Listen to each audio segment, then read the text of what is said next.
Happy Friday, guys. We're going to have a great conditioning day. It's a longer conditioning day, but it's a perfect workout to wrap up a good week.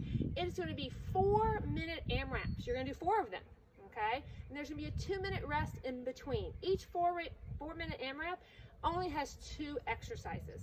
You have a buy-in of 50 reps, and then you'll do a second exercise for as many reps as you possibly can get with the remainder of the time. So I'm going to show you what these exercises are, and then you can read about it also in the email. So Reese is going to demonstrate the first movement, which is going to be 50 step-ups. So you can step on a box, you can step on a, you can step on a chair, not on a chair, on a stair, on a box, whatever you can find. If you're not comfortable stepping up, you can do step overs if you like. Just find a nice little target and step over it. When you're doing step ups, just make sure you put your entire foot on there and you're gonna step all the way up. You can alternate your legs as you like. Now with this, you're gonna do 50 reps of your step up. With the remainder of your time, Reese is gonna move on to her kettlebell swing. So she's gonna get her kettlebell. Excellent. And she's gonna do a kettlebell swing. Perfect. She's going to force the kettlebell to come up by using her hips. She's going to keep a good back position. She's going to do a Russian swing that goes up to her chin, and she's going to use her legs and her hips to move that kettlebell, always maintaining a good body position, keeping that kettlebell high on her thigh. So if you do not have a kettlebell, you can do a goat belly. So what you'll do is put it on your belly. Put this on your belly. You're going to do a goat belly, put a heavy weight or a backpack, and you're going to hip hinge over and then back up.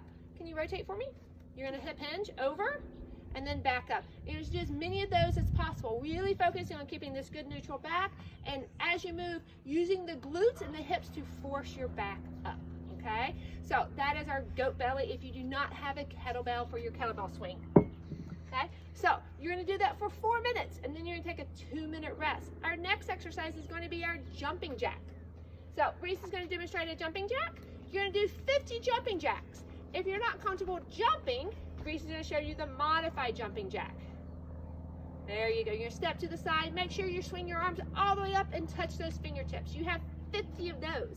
After that, we're going to go into our Russian twist. So Reese is going to have a seat on the floor. You can do this weighted or unweighted. Reese is going to do weighted. Remember, you can do a Russian twist on a bed or on a bench or even in a chair. She's going to have her arms straight in front of her, and she's going to rotate from side to side, okay? Just her heels are touching, and we're going to stay good and long. What I like to say, you're making a W with your body. So you're going to do 50 jumping jacks and then as many Russian twists as you can do with the remainder of that 4 minutes, okay? So after that, you got a 2-minute break, okay? So from there, we're going to go back to our jumping jacks. So Reese, again, you're going to do 50 jumping jacks, modified or normal, and then you're going to go into plank to toe touch. So Reese is going to demonstrate it on the floor. So you're going to be in a good plank position, shoulders over the wrist. Squeeze those glutes, and you're going to send the hips up while you reach and try to touch your toe. If you're not comfortable touching your toe, you can reach and touch your knee. Now, if you're not comfortable doing this on the floor, will you modify onto a box? You can modify onto a box, a table, or a bench, or even a bed. Good plank position, and she's going to send the hip up and back. Now, the most important part of this is going back to that good plank position each time, making sure our shoulders go over those fingertips, okay? So that is our plank to toe touch. Our final 4-minute AMRAP will be, again, 50 step-ups. So go ahead and show me your 50 step-ups. Perfect. Now remember, if you can't do step-ups, you can always do step-overs. You're going to pick up a height that you feel comfortable moving pretty fast at. So you're going to do 50 step-ups. After that, you're going to finish the 4 minutes with as many slam balls as you can do. So Reese is going to grab the green slam ball, and she's going to go ahead and do some slam balls.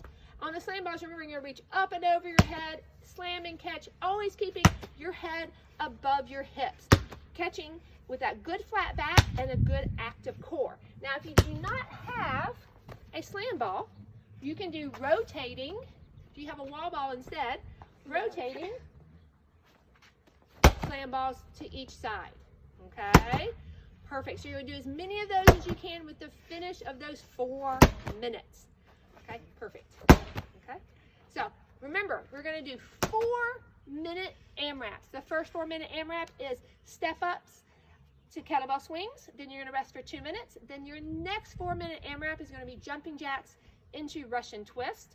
Then you're gonna rest for 2 minutes. Then you're gonna go jumping jacks again into plank to toe touch. And then your final 4-minute AMRAP will be 50 step ups and as many slam balls as you can get with the remainder of that 4 minutes. It's a nice long workout, but you're gonna have a great day and you guys have a great weekend. Stay strong for life.